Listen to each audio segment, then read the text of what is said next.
président de la République, chef de l'État, commandant suprême des forces armées congolaises, a tenu à avoir autour de sa table tous les responsables des services de sécurité des forces armées congolaises, accompagnés par le gouverneur de la province pour faire le tour d'horizon de la situation sécuritaire de la province du Tanganyika et de la ville de Kalemi principalement.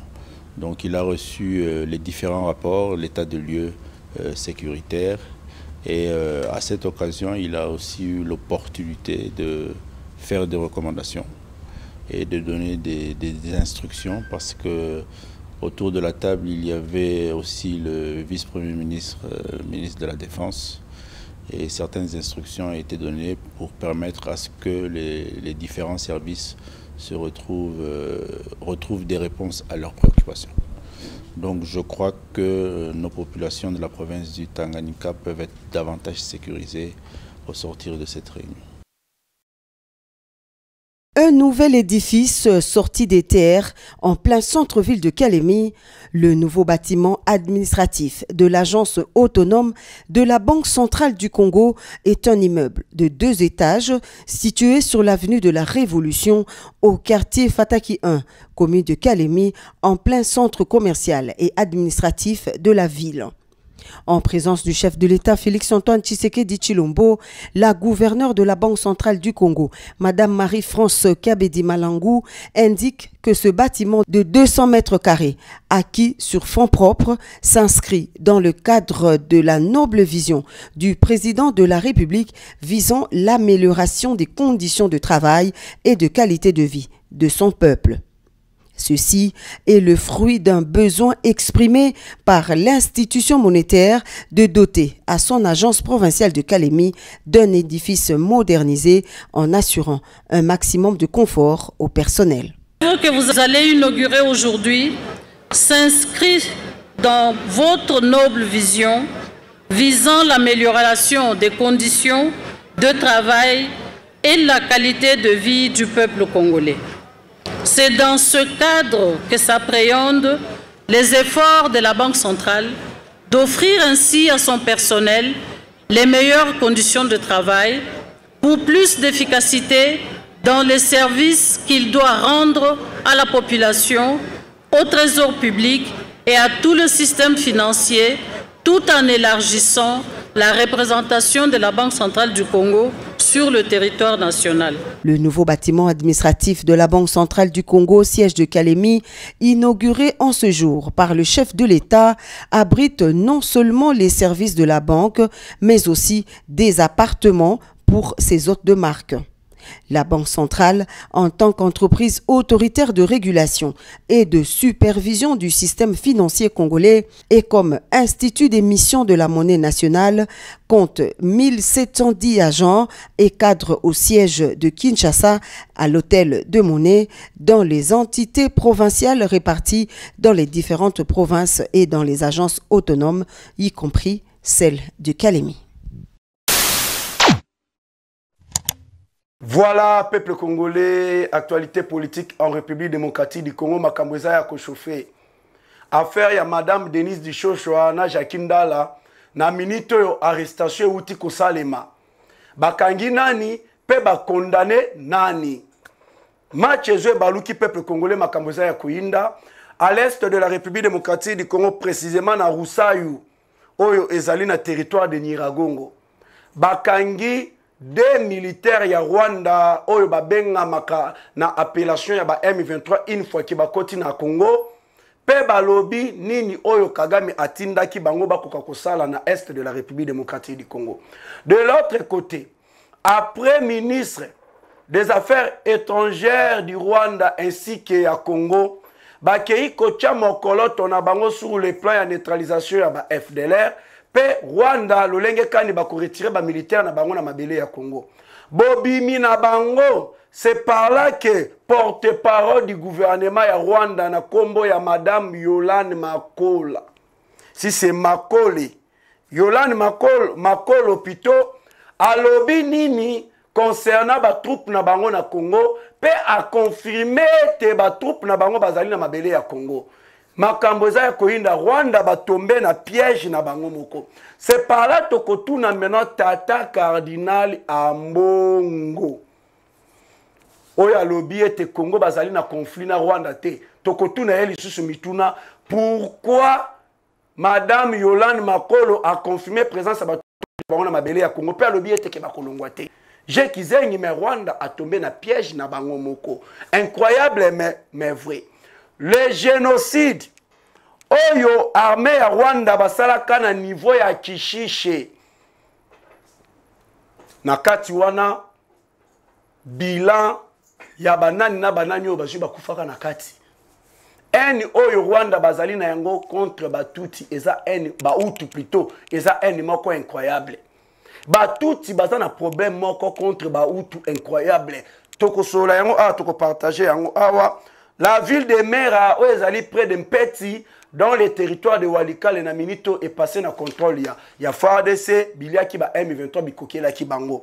Les experts de l'ONU ba continuer ko insister ba lembite koloba concernant ba kolta congolais pe ba kobati ya mboka na biso lolenge kani Rwanda ayibaka yango.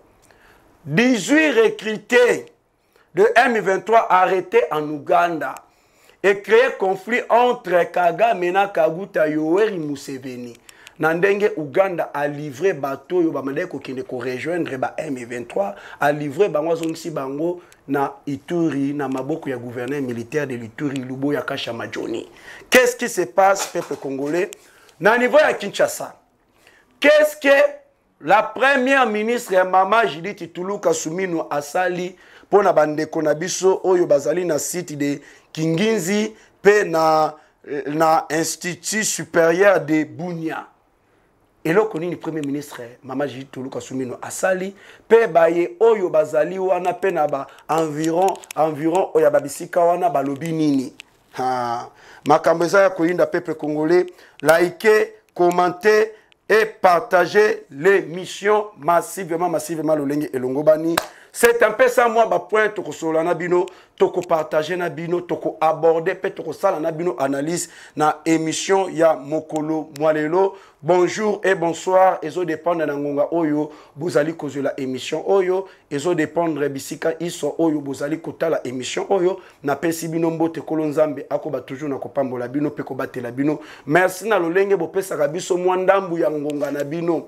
Po boyeba nini mahali koleka en République démocratique du Congo ba analyse to sala kamaye oyo to partage ka to kabola kana bino pona ko permettre bino boyeba banani bazali contre avancée pe développement ya République démocratique du Congo pe banani oyo bazali ko bunda pona Congo et développer bane kona biso ba diaspora de partout dans le monde ndenge na lobaka pe na continuer ka toujours koloba nzoto libanda ya mboka memolema na bango na kati ya mboka makambu ya Congo actualité politique ya Congo ekoma lokola tina bango ya tongo. Et Sengeli Bayeba chaque matin Congo, il a la kindegeni Congo, la muka kindegeni ne peut Congo, ezali ko se comporter. Lolenge Kani. Vraiment merci beaucoup. Dans la province de la République démocratique du Congo, à l'est de la République démocratique du Congo, on est toujours là pour nous défendre notre pays qui est la République démocratique du Congo. Sans Congo, tous allez de l'autre côté. Ce n'est qu'à Namboka Nabiso, République démocratique du Congo, nous avons valeur parce que nous avons un pays le plus riche au monde. Mais mokonzambo kazali ko bunda pona population na yango ba bénéficier pe na bankita na ba richesse ya moka na bango. Voilà, sans plus tarder, affaire ya Jakindala na madame Denise Dishoshwa. Bolandaki au moment où Congo bandaki ko luka kokota tozala la comité des droits de l'homme comme ba membre ya droits de l'homme. C'est par là conflit oyo eyaki ko banda ba attaque na ba réseaux sociaux Mama Denise Dishoshwa na Jakindala.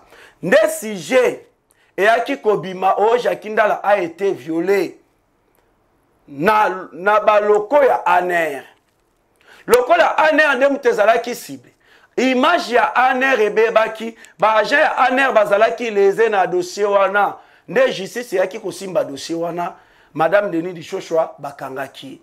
Babandi kosambisa bazeli Jakindala akoka koyana ba preuve Jakindala ali koyata na ba preuve soko mokete et Jakindala komaki koluka kosalisa ba preuve ya kosalisa c'est par là bayaki kobenga Jakindala batu na Jakindala est-ce que koki koyeba moto oyo aviola kiyo Jakinda la lobby ndenge zabwe na koyeba na ngai ete na kanga pe longité moyena yeba yeto na identifier ezalité batala ni balobi mais comment se fait-il moto moyen ayeba moto aviola qui était moyen identifier ezalité batuni ye lisusu est-ce que ozana ba preuve ya mai o ezali kotalisa ete ke ozala ki violé en terme ya oyo outi kosalisa test oyo outi kosalisa kotalisa ete ke tu as été violé Jakinda la alobi azali na eloko moko te ata preuve moko te za kotalisa ete ke Jakinda la azala ki violé.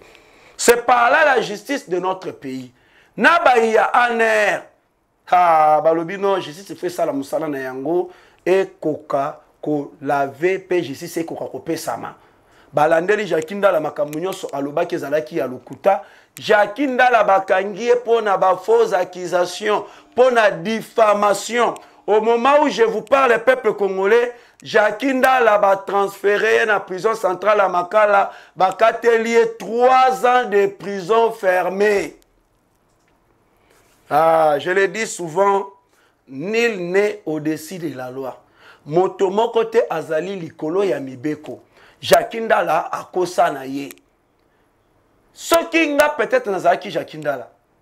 Nalinga kinde na porter plainte na koloba ete. Mama oyo alobi ete ngai ba viola kinga. Mais le col ngai nazali ko se rappeler que j'ai été violé ezande ko bebisa image nanga ala kisaba preuve ke ba viola kingai moto ya mayela zala kabongo mais Jakinda a confirmé makambo yo eza ya lokuta ya koloba ete qu'il a été violé tandis que ba bengiye soki akoki ko identifier moto viola ki Jakinda la lobia ko identifier ete ayebi moto wana te nina elongini de près ni de loin mais le lenge kan ba viola ki ba tunie ba preuve en terme ya mikanda o ya juna hôpital ya kota qu'il a été sodomisé. Jakinda la azata na ba preuve mon côté affaire wana ezalaki nango ya lokuta. C'est par là que Jakinda la a été arrêté et transféré dans la prison centrale à Makala, bakatelier 3 ans de prison.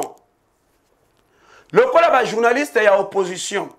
Bango bazala na bango na matière te. Ba lukaka matière babandi ko publier koloba n'importe quoi na ba réseaux sociaux. Comment se fait-il moto yo autaki na boloko ba ya lisusu ko kangaye. Est-ce que ceux qui ont salaki crime moko boye bakanga ki ba condamna ki na prison ozo bimi o commettre lisusu crime mususu donc moyen bakanga ezate po na crime mususu bakangela kayo na habite raisonnement ya bato oyo ba komi koloba n'importe quoi. C'est par là que j'ai compris que ça la politique il y a haine et kobimisa bino ke moto na bino ezali na eloko te côté ya raisonnement et côté li sabino ete ke fonctionnement ya mutu na bino ezali zéro.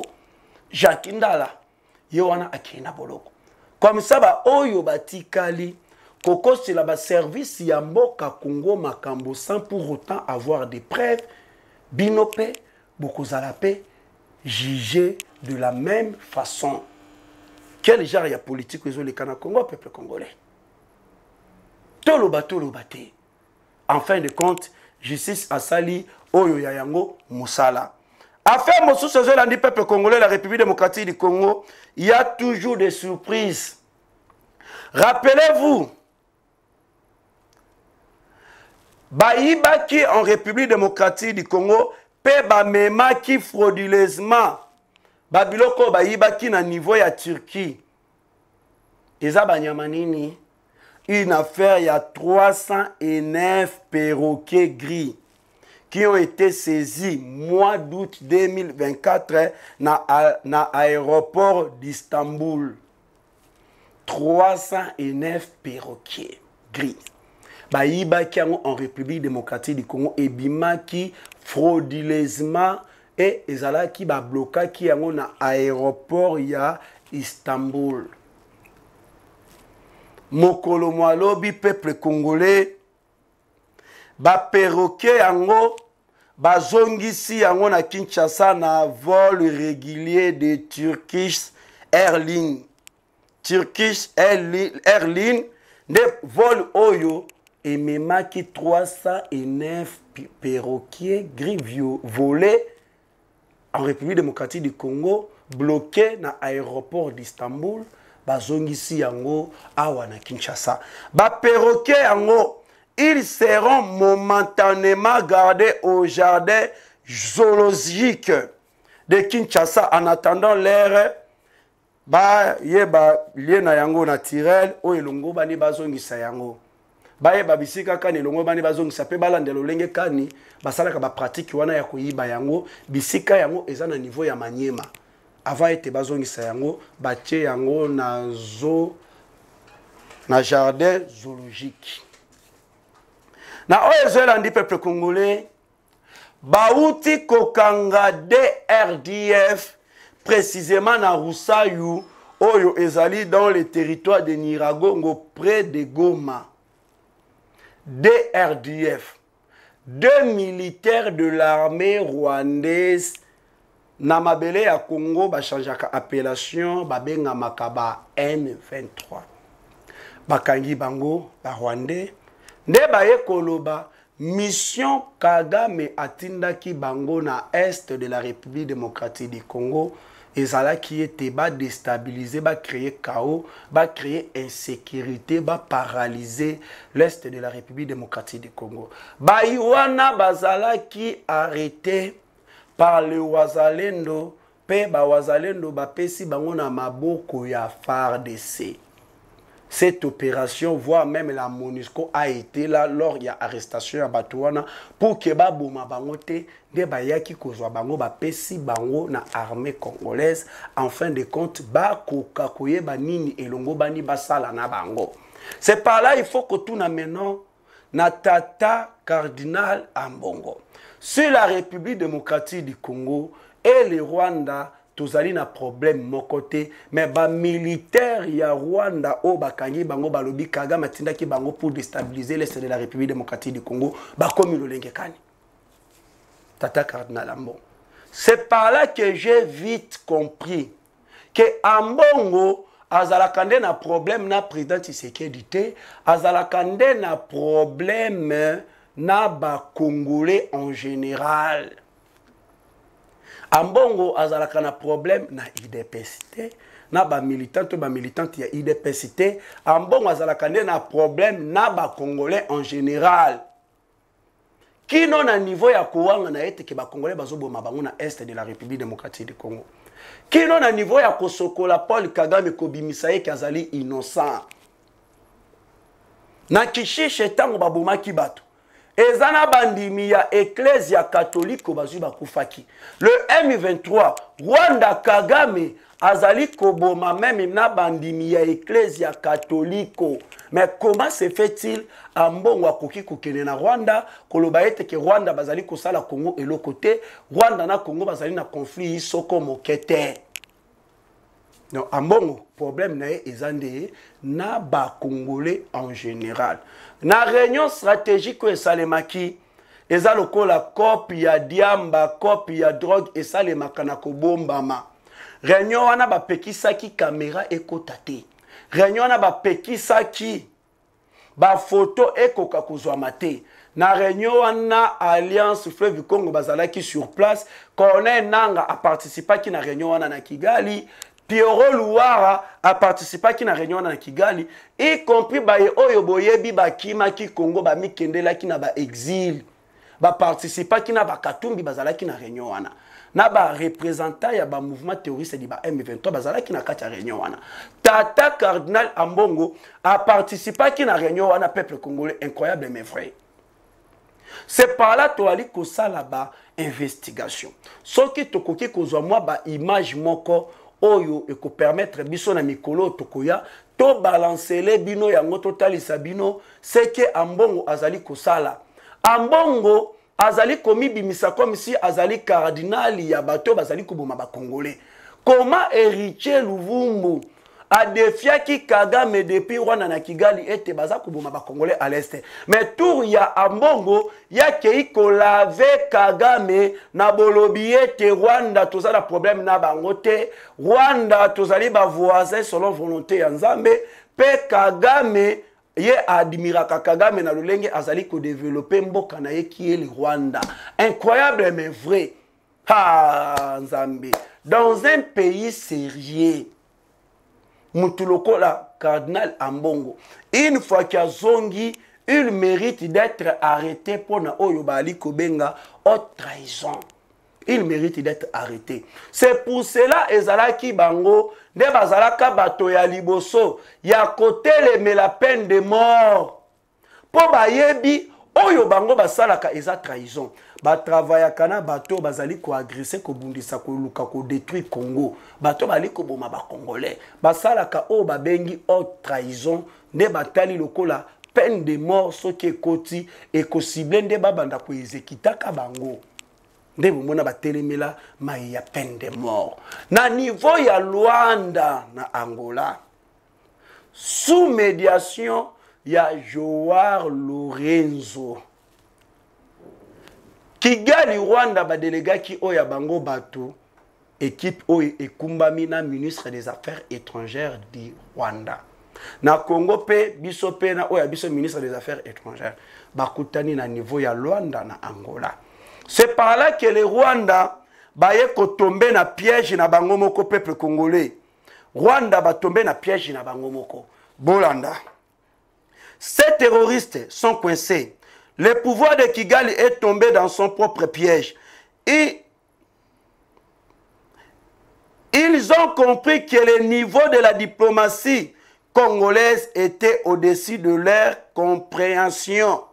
Ces génocidaires ont fini par signer que leur armée ezali na Congo. Hier, c'était le M23 qui faisait la guerre, mais aujourd'hui, ils ont été poussés à accepter les faits. Et après la signature, ils ont compris avec retard qu'ils venaient de faire une erreur inimaginable. Voilà, après 30 ans de crimes que Kagame a commis en République démocratique du Congo. Aujourd'hui, on vient de pousser ces génocidaires à accepter leurs crimes. Maintenant, ils veulent reculer, mais ce n'est plus possible. Que Dieu bénisse le président de la République, Félix Antoine Tshisekedi Tshilombo, et sa diplomatie qui vient de mettre KO na monsieur Hitler d'Afrique, Paul Kagame. C'est une grande victoire de la raison sur la folie criminelle. Ah, Rwanda, na Luanda, na Angola, Rwanda ba signé bandimi présence ba militaire na bango na mabele ya Congo. C'est par là ba kei na plan ya neutralisation ya ba FDLR.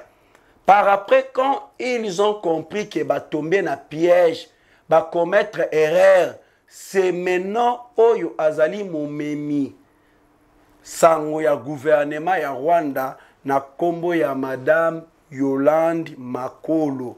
Ayemba na moko kobi Makolo ba. Parce que ba comprendre que ba commettre erreur moko grave, ba tomber na piège. Madame Roland Makolo, porte-parole du gouvernement ya Rwanda. Alobi boy. Ba troupe na bango oyo bazali na mabele ya Congo. Donc a confirmé que ba troupe na bango bazali na mabele ya Congo. Tata Cardinal Ambongo. Est-ce que vous allez koyoka? A confirmé lobby. Ba troupe na bango oyo bazali na mabele ya Congo. Ba ko quitter Congo te. Les troupes ne quitteront pas la République démocratique du Congo parce que le ministre de la Justice congolais, Constant Mutamba, a prononcé un discours qualifiant le président rwandais de criminel. Wana ezali oyo azali porte-parole ya gouvernement ya Rwanda, madame Yolande Makolo. Alobi armée na bango, ba troupe na bango oyo eza na mabele ya Congo, ba ko quitter Congo te parce que ministre de la Justice ya Congo, Excellence Constant Mutamba, a qualifié président na bango que azali criminel. Ah, Ambongo, Rwanda ba confirmer que ba militaire na bango bazana mabele ya Congo bazobundisa biso. EDD, est-ce que Constant Mutamba azali na tort to azana raison ya koloba ete ke Kagame azali criminel? Nani yango oyo na Congo? Pour ne pas dire kaka na Congo, nani yango mokili mobimba ayebite ke Kagame azali criminel, génocidaire, sanguinaire. Nani yango ayebite? C'est Kagame nde muto azali auteur. Il y a plus de 12 millions ya ba Congolais oyo bakufa na Este, pe bazali ko continuer ko kufa jusqu'au jour d'aujourd'hui. Nani yango ayebite? Kagame, c'est un criminel, un génocidaire, un sanguinaire. Hitler d'Afrique, c'est Kagame. La vérité est têtue. Qui m'a la vérité? Désormais, Ezali sous-souté, armée à Rwanda, Bazana Mabele à Congo, pour traquer les FDLR. Désormais, justification, wana. Conteste, wana, baalo belango, sous-souté. Si on a minute est commis, armée à Congo, Bazana Mabele, armée à Rwanda, Bazana Mabele à Congo, pour la Constant Moutamba, n'enga qualifié président la Bango, Tazali criminel. Bota la Kindo qui va aventir. Bota la scénario. Plus jamais armée à Rwanda ou Bazana Congo pour na traquer ba FDLR. Désormais est commis armée à Rwanda Bazana Congo pour na Constant Moutamba ou Azali ko qualifié président la Bango Azali criminel. Vous voyez les aventures. C'est pour cela l'armée congolaise se positionne. Bazali ko s'est renforcé. Pona bobonga miya kosala kaka bituma une fois pour toutes na Rwanda. Enfin que kimia solution epesama. Armée ya Congo basali kobongama. Lokola option diplomatique pour essayer ça. Problème wana ba Rwanda bazali komema biso na Jekizengi siko totikali kaka na option moko o ezali option militaire. Le président de la République maintenant, problème ezali bisika oyo. Chef de l'État, batu bazali ebele oyo baza ba traître pene na yo. Bato yo bazali ko trahir yo, bato yo bazali kozwa ba information, ba bimisaka yango epai ya banguna ya Congo, bazali pene na yo mu kwantombolo mu amai nzubu wa bilumbu. Le ministre des Affaires étrangères du Rwanda, Yepaye Kobongo la Maloba Alobi, ça devient difficile pour les militaires na bisoba longwana Congo parce que Tshisekedi ache ba militaire na ye na ba Burundi tout autour ya ba frontière na biso. Là c'est le ministre des Affaires étrangères du Rwanda. Alobi est commis pas si poto longola ba militaire na biso ngona Congo. Parce que Tshisekedi a joué ba militaire na ye na ba ya Burundi atie bango tout autour ya ba frontière na biso. Si le président Tshisekedi atie ba militaire na ba frontière na biso na Rwanda, est-ce que ba militaire wana bazali na Rwanda to ba militaire wana bazana ngambu ya Congo? Sikoyo bango ekogene bango na nini? Chose grave peuple congolais. Le ministre des Affaires étrangères du Rwanda accueilli plus loin Yakoloba et l'autre qui réunion stratégique, réunion moko sur le plan sécuritaire, et le cas qui n'a niveau Yakatanga, présidé par le président de la République, dans le service de sécurité depuis Katanga. Mais makamwelo bama qui n'a kati ya réunion wana, maye et solo la makina kati ya réunion wana o eza réunion moko secrète. Mais Ekei Koko na Rwanda, pe ministre des Affaires étrangères du Rwanda a lobeli yango. Ba nanyo yo ba memi makambo réunion o eleka ki wana ba komisi yango na Rwanda. Voyez vous-même à quel point nous avons des traîtres au bazali ko entourer mokonzi ya mboka peuple congolais. Incroyable mais vrai to loba to loba te. To loba to loba te. Nzambe abundela pe abatela Congo. Bitumba oyo, nous avons des traîtres au bazali na kati. Nous avons des traîtres au bali komi benga ba congolais, bazapé aux affaires en même temps, ils sont en train de livrer les informations top secrètes na Rwanda. Incroyable mes frères. Peuple congolais, vous allez qu'on se rappelle génocide. Oyo armée ya Rwanda bautaki kosala na niveau ya Kishishe. Génocide wana ememaki liwa ya ba Congolais en général. Na kata ba Congolais wana na bandimi ya Ecclesia Catholico bakufaka na génocide wana o esalemaka na Kishishe.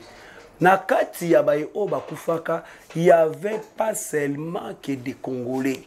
Nombre de morts ezalaki plus de 200 personnes o bakufaki. Na kati wana il y a 100 aidés oyo bazali ba utu pe bakufaka na génocide wana. 100 aidés ba utu o bakufaka na génocide wana. De touti bazali na un moko incroyable contre les Hutus. C'est pour cela na mikolo yo eutaka koleka. Plus de 350 maisons oyo ba terroristes rwandais, ba génocidaires tuti batumbaki. Na 300 maisons oyo bango batumbaki, ezana bandaku oyo ezali ya ba Hutu. Et l'un des terroristes de l'armée rwandaise alobaki ete comme ba Hutu bino bozo linga koyede bisote na bitumba oyo tozali kosala contre Congo, tokobanda koboma bino pe tokobanda kotumba bandaku na bino. Rwanda batuti bazana un moko incroyable contre les Hutus. Loni bango siko bali kolemba te ko continuaka koloba. Oni bazali kolemba te ko continuaka ko insister concernant mai oyo etali Coltan pena Kobat.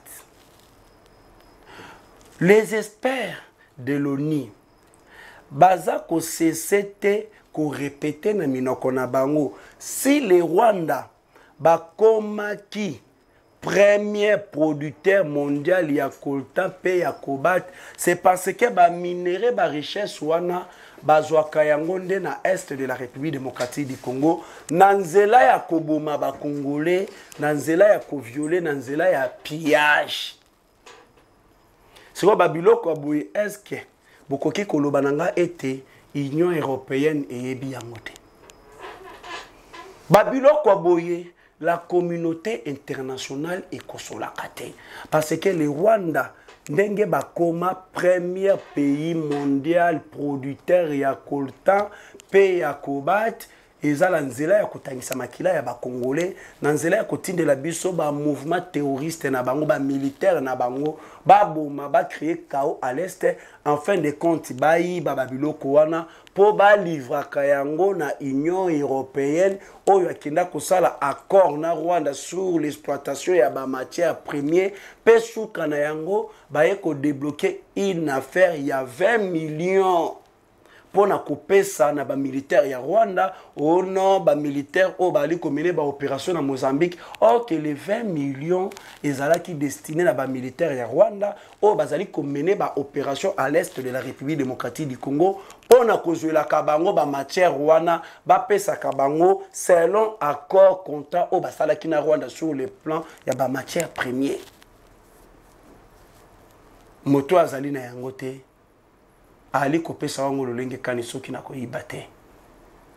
C'est ça, cette complicité oyo ezali kosalema contre la République démocratique du Congo, contre les Congolais.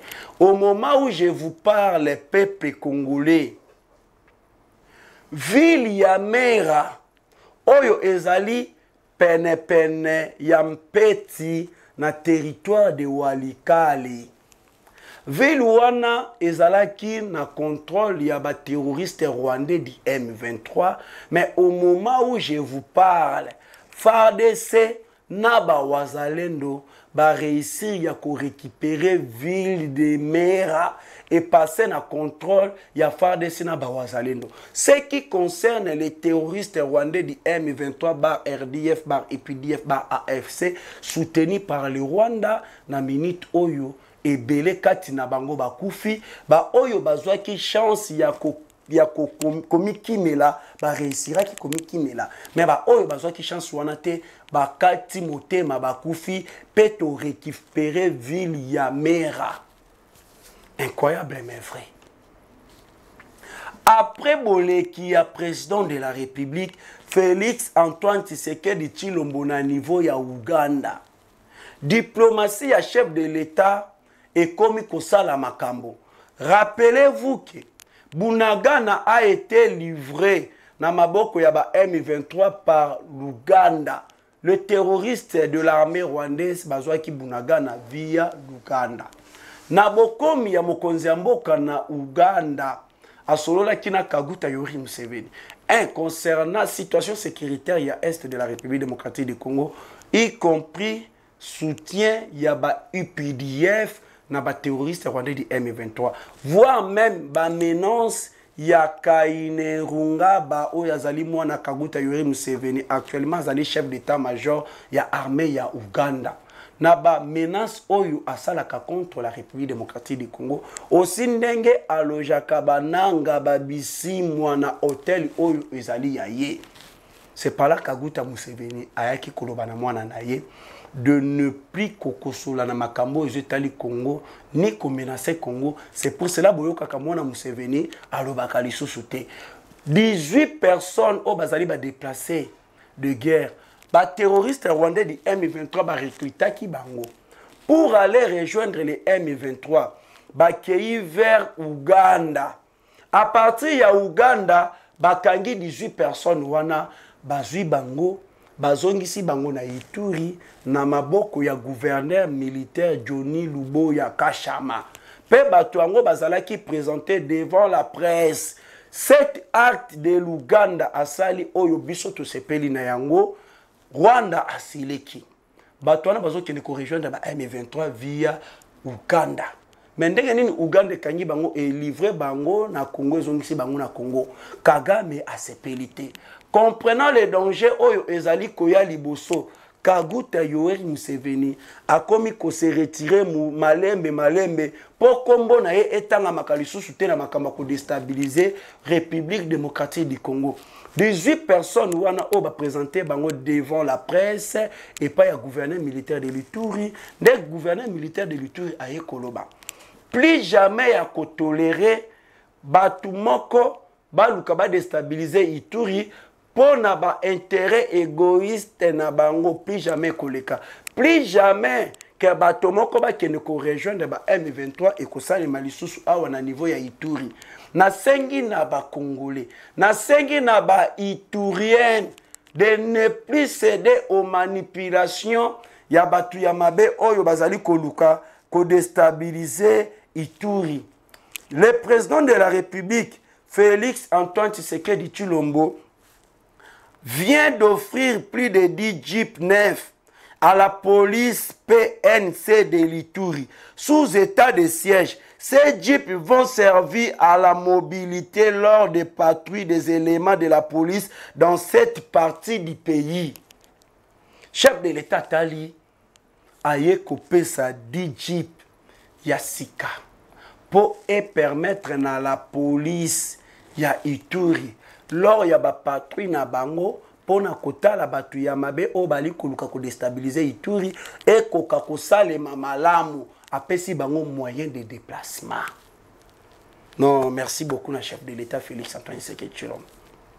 On est en train de coincer batuana na babisika nyonso. Bisika o ba mesana kokotela, bisika o ba mesana kosaela ba plan na bango, c'est là où tous allez suko ko continuer ko coincer bango. Et le chef coutumier ya Ituri, balobaki na chef de l'État, awa biso tolingi état de siège et longwate. Biso tolingi continuer. D'ailleurs, renforcer des coups ba militaires et belé awa. Le politicien de prêtre catholique, oh babandaki ko kende ko menacer gouverneur militaire de l'Ituri pour bakota na kati ba shida ya ba or ya ba minéraux.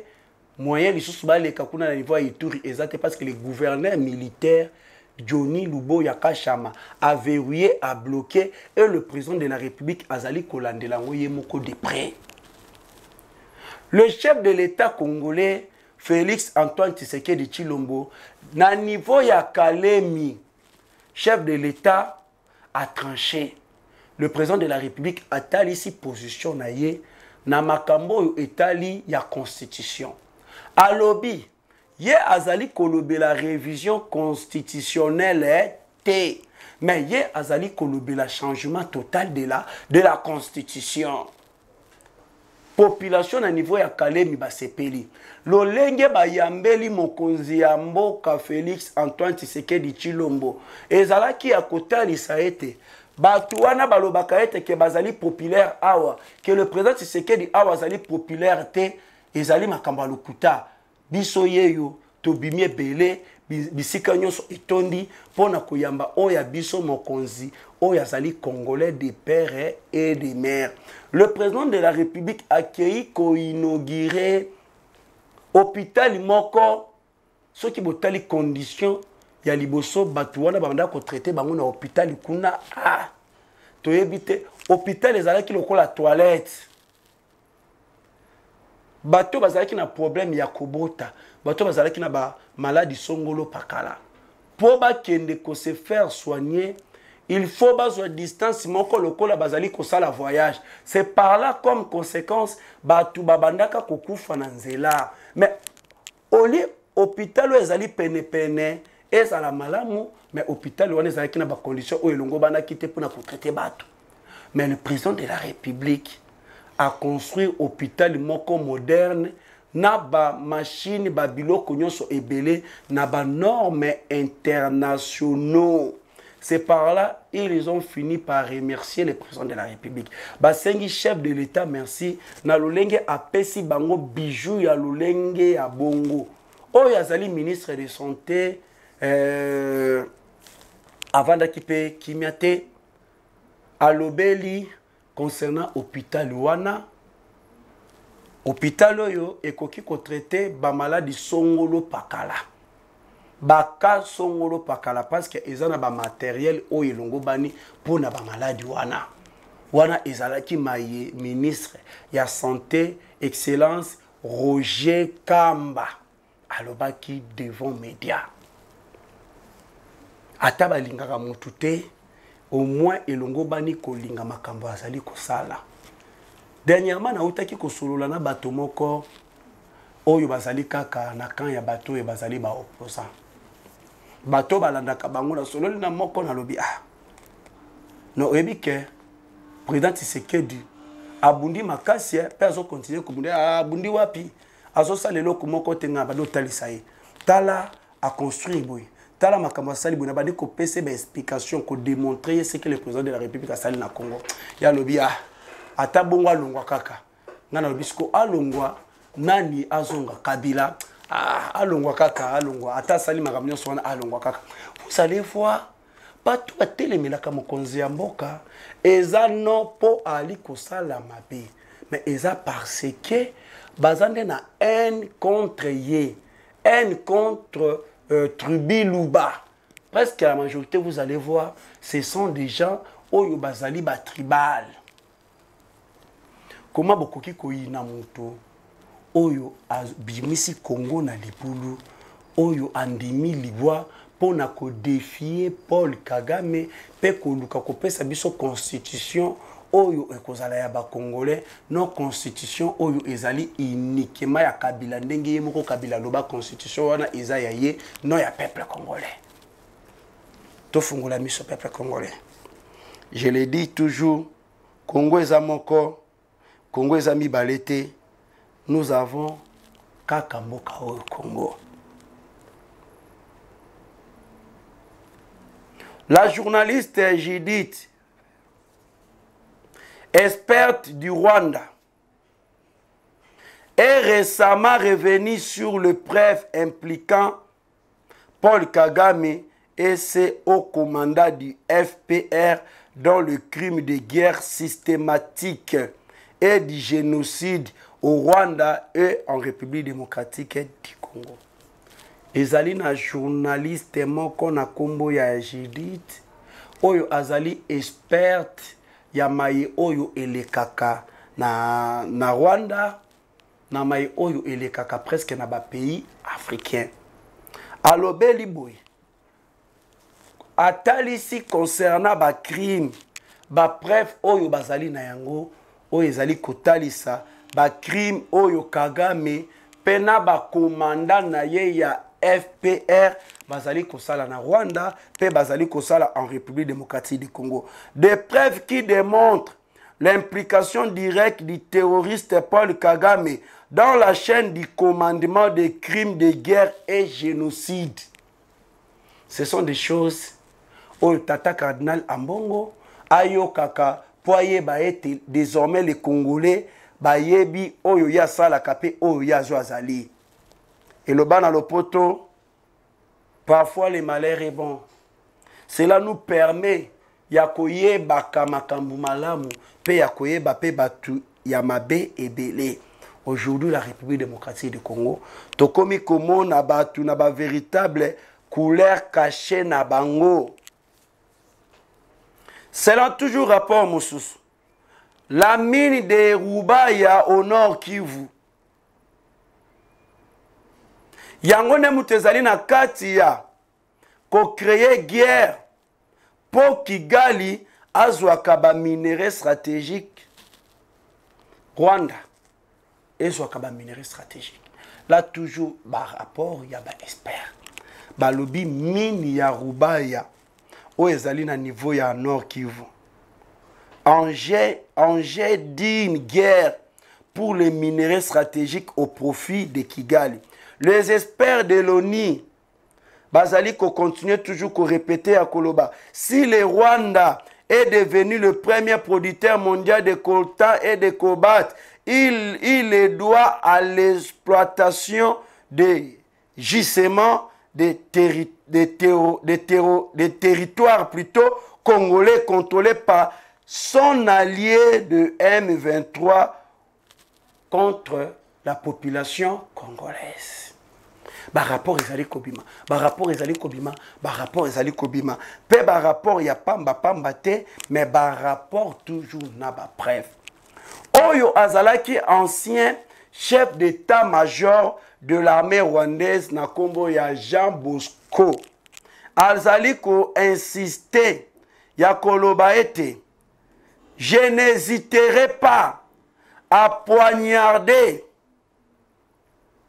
Je n'hésiterai pas à poignarder la République démocratique du Congo dans les dos. Et James Kabarebe va renchérir que le Rwanda ne permettra pas à la République démocratique du Congo de construire cette route Goma vers Rutshuru jusqu'à Bunagana.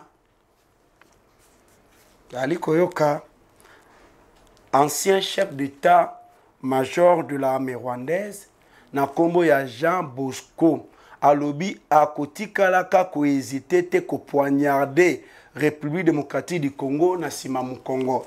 Pe James Kabarebe ako continuer toujours ko se enrichir na Rwanda na lolenge yako bloquer nzela o bazolinga ba construire Goma vers Rutshuru jusqu'à Bunagana. James Kabarebe va monter toujours les plans. Kagame va toujours monter les plans pour empêcher ete Rutwana et Tongamate pour bangoba continuer toujours kozwa kaba minéré et bimaka na bopete et kindaka kino Rwanda. Des stratégies machiavéliques, diaboliques et démoniaques de Paul Kagame et James Kabarebe. Nazali ko féliciter Premier ministre Mama Judith Toulouka Souminwa ndenge na lobaka soki makambo ya malamu isalemi elongo bani pe koloba soki ya mabe pe esalemi elongo bani pe koloba. Mama Judith Toulouka Souminwa asali makambo moko o ezali louable o esengeli na biso bakongole to koka kozwa mwandambu ya tango na biso to betila ye maboko. Mama Judith Toulouka Souminwa apesi une assistance de maïs haricots aux déplacés des sites de Kinginzi et na Institut supérieur de Bunia et ses environs. Apesi bango basaki ya ba maïs, basaki ya ba haricot na ba déplacé wana oyo bazali ba victime ya bitumba. Cérémonie wana ekumba maki na oyo azali gouverneur militaire de l'Ituri, Johnny Luboya Kashama. Pona kopesa basaki ya ba maïs, pe ya ba haricot, na ba déplacé ya site ya Kingizi, pe ya Institut supérieur de Bunia. Bazui basaki ya ba biloko, ba sepeli, c'est par là que Baye kosenga na mama Judith Tuluka Suminwa. Merci. Basengi na gouvernement na ye merci. Pe basengi na gouverneur militaire Johnny Luboya Kashama merci. Na ndenge akomisi basaki ya babiloko wana. Non, ce sont des choses oye longobani na biso tobeta kamaboko.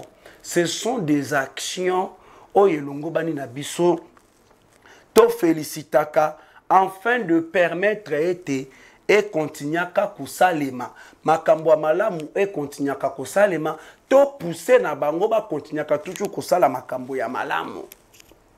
De l'autre côté, le ministre des Finances, la mobilisation des recettes publiques s'améliore avec le génie Doudou Fouamba.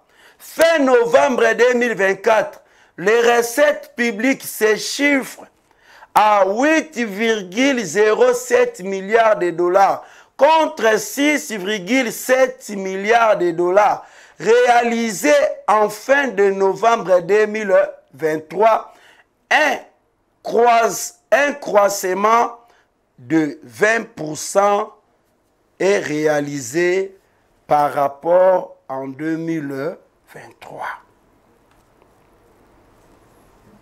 Par rapport en 2023. Donc, ministre Doudou Fouamba, Azali Kokumba, Moussala na lolenge moko incroyable. Aujourd'hui, recette publique est commis à 8,07 milliards de dollars contre 6,7 milliards de dollars Oyo ezalaki réalisé fin ya mois de novembre 2023. Un accroissement de 20% est réalisé par rapport à 2023. Félicitations. Wana Doudou Fouamba azali wana pe Gilles Alingete azali wana pona kolandela recette publique et bandaka toujours komata mbongo ekende na baposha batute mais mbongo e banda kokende nde kokota na libenga ya l'État. Félicitations na baye oyo bazali kosala mosala kitoko selon vision ya mokonzi ya mboka Félix Antoine Tshisekedi Tshilombo. Na niveau ya Paraguay, le DG de la DGI Barnabé Mwakadi Mwamba akendaki ko représenter la République démocratique du Congo au Grand Forum mondial sur la transparence et l'échange économique à des fins fiscales. Le directeur général de la Direction générale des impôts DGI Barnabé Mwakadi Mwamba a participé qui n'a pas activité ya forum ya munene mondial wana pe eleki kitoko lolenge elongobani. La République démocratique du Congo azali ko gagner na ba secteur ebele ata batu ya mabe bazali ezape na batu ya malamu pe bazanga kate bazalaka. Félicitations na bango pona mosala kitoko na maye oyo etali na ba secteur financier. Tokomi kokende presque na suka ya émission na biso. Na kolingana loba eloko moko de très important. Eza na mama moko mokonzi ya secteur ya Lufupa. Na ngonga oyo tozali akomi victime ya ba attaque, akomi victime ya ba menace, akomi victime ya ba makambo ebele ya ba makambo songolo pakala. Tout simplement pour comprendre ete azali membre ya IDPS. Baluka baye ba position na ye, batikala koye ba position na ye te. mais baye ko comprendre position na ye tangu baye ko sali sa manifestation moko na ba échappe na bango ya IDPS pour na ko soutenir changement de la constitution. C'est par là un certain monsieur Daniel Tikinge oyo azali mercenaire munene ya Richard Muyenge, le monsieur en question aki makabomba makana niveau ya Congo Brazzaville, aki maka abomba makana niveau ya Angola, pe a participa kana ba activité ya Alliance Fleuve du Congo. Abandi ko attaquer mama wana kaka pour azali moto ya IDPS pe ali ko soutenir changement de la constitution. Ezali na un certain monsieur Mususu na kombo ya Michel Kanyimbo.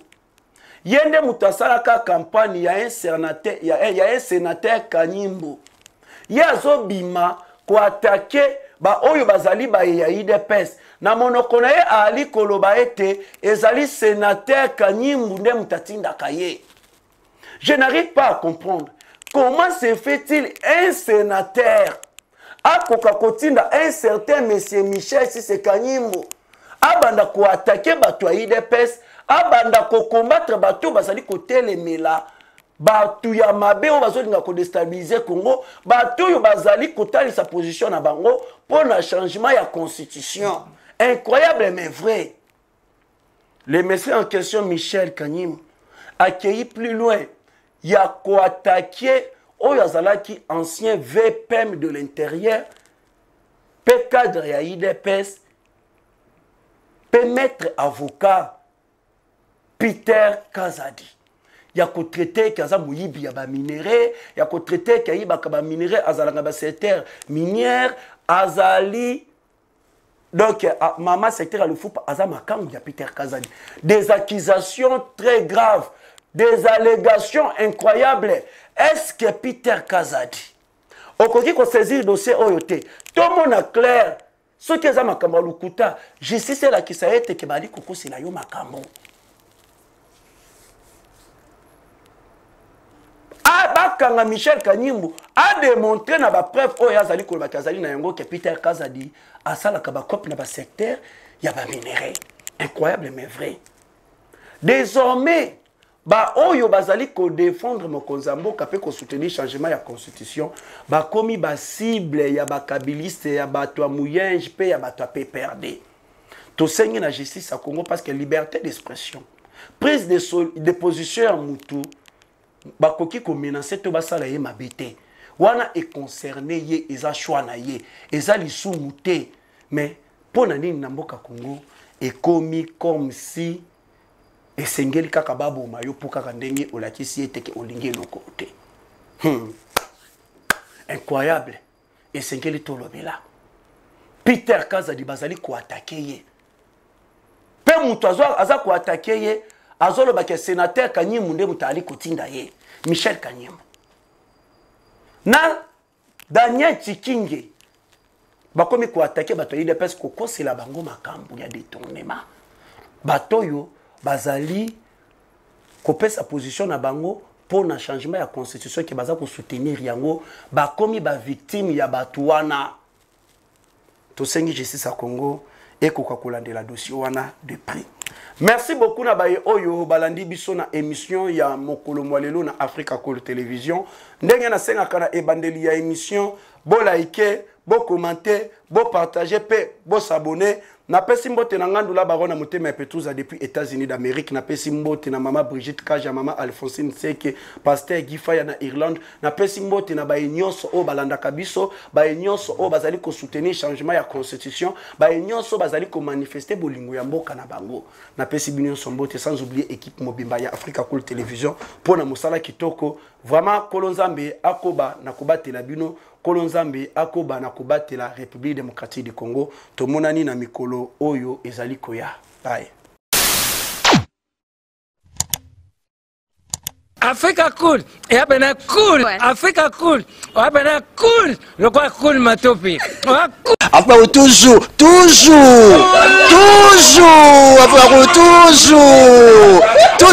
après c'est bon. Et ça chaîne est bien, et puis vous êtes très rapide. Et ça très rapide, et ça chaîne moko bakosa bino confiance. En tout cas, nazo senga na bato oyo nanu ba souscrire te bazwa. Donc, eza vraiment neti oyo balobaka ke buka lelo, lamba lelo, lia lelo. Vous voulez le Congo? Pour que le Congo devienne cool, pour suivre les cool analyses, alors revenez et abonnez-vous massivement. Massivement. Alors beaucoup de gens ils pensent que l'Afrique cool donne l'information en temps réel. Mais je ne crois pas cela. C'est-à-dire l'Afrique cool donne l'information en temps réel et en temps chirurgical. Si tu ne suis pas, tu as la crise cardiaque. Qu'est-ce que tu penses de l'Afrique cool? C'est PPL. Africa Cool, c'est la destination de prédilection pour une communication optimale. Africa Cool Télévision est une chaîne qui est en train de réunir toutes les tendances. Donc les chrétiens s'y retrouvent, les païens s'y retrouvent, les politiciens s'y retrouvent, les femmes ménagères s'y retrouvent. Donc eza eloko na biso to sepela ranango yango chaque fois son aye na Kinshasa il faut namona Africa Cool. Et au monde ba chaîne oza impartial. Et le rôle babino, vous méritez le soutien de la population ainsi que des institutions complètes. Bisognoso, tous s'abonner à Afrique Cool. Afrique Cool, oyo. Zengo, Afrique Cool, merci beaucoup, l'idée. Non, je remercie en tout cas Africa Cool, leur support et on leur souhaite bonne chance pour la suite. On leur souhaite le plein succès. I'm coming from Johannesburg. I'm one of the subscribers of Africa Cool. This is a great channel. You watch news that are very fast. I would like to ask everybody to subscribe and then stay tuned. Thank you very much. Placer un petit mot par rapport à la récompense Oyo. Ah, je félicite très sincèrement Africa Cool. Voilà. Je n'avais pas opéré le mauvais choix. Voilà. J'avais recommandé, je me rappelle que je disais que c'était une destination de prédilection pour une communication optimale d'excellence. Voilà. Nazanga Mogotala, YouTube Yemoko à reconnaître que Naponaki m'a bêté. Au moins, il y a choix to salaka, ba réflexion to salaka. Tu as abonné à Africa Cool. Comme ça, tu partages. Bravo Africa Cool. Merci beaucoup. Bravo Bino. Tu s'abonner parce que trophée Ezali à Bino. Ezali partagé. Voilà. Moi, je me sens aussi copropriétaire. Il y a prix Oyo. Voilà. Bravo Africa Cool. Merci beaucoup.